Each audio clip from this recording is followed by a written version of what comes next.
മുഖ്യമന്ത്രിയുടെ മുഖാമുഖം പരിപാടിയുടെ സമാപന സംവാദം ഇന്ന് എറണാകുളത്ത് നടക്കും. കടവന്ത്ര രാജീവ് ഗാന്ധി ഇൻഡോർ സ്റ്റേഡിയത്തിൽ രാവിലെ 9 മണിക്ക് റെസിഡൻസ് അസോസിയേഷൻ പ്രതിനിധികളുമായാണ് മുഖ്യമന്ത്രി സംവദിക്കുക.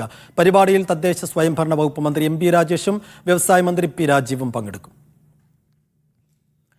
റിനു ശ്രീധർ വിവരങ്ങൾ നൽകും. റിനു, ഇന്ന് മുഖ്യമന്ത്രിയുടെ മുഖാമുഖം പരിപാടി കൊച്ചിയിൽ നടക്കുമ്പോൾ അതിൽ പങ്കെടുക്കുന്നവർ ആരൊക്കെയാണ്?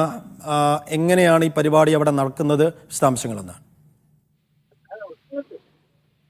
സൈഫുദ്ദീൻ, നവകേരള സദസ്സിന്റെ തുടർച്ചയായിട്ടാണ് മുഖ്യമന്ത്രിയുടെ നേതൃത്വത്തിൽ സംസ്ഥാന സർക്കാർ മുഖാമുഖം പരിപാടി സംഘടിപ്പിക്കുന്നത്.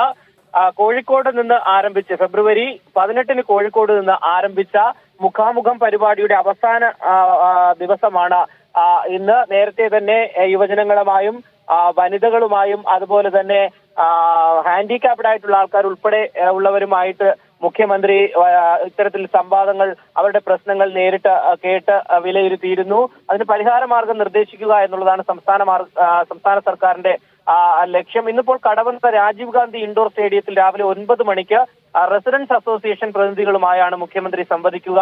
റെസിഡൻസ് അസോസിയേഷന്റെ 50 പ്രതിനിധികൾ സംവാദത്തിൽ നേരിട്ട് പങ്കെടുക്കുമെന്നുള്ളതാണ്. ബാക്കിയുള്ളവർക്ക് അഭിപ്രായങ്ങളും നിർദ്ദേശങ്ങളും ഒക്കെ തന്നെ എഴുതി നൽകാനുള്ള ഒരു അവസരവും ഉണ്ട്. GS പ്രദീപാണ് മോഡറേറ്ററായിട്ട് മുഖാമുഖം പരിപാടി നയിക്കുന്നത് എന്നുള്ള വിവരവും ഉണ്ട്. രാവിലെ 8 മണി മുതൽ ഇതിന്റെ രജിസ്ട്രേഷൻ ആരംഭിച്ചിട്ടുണ്ട്.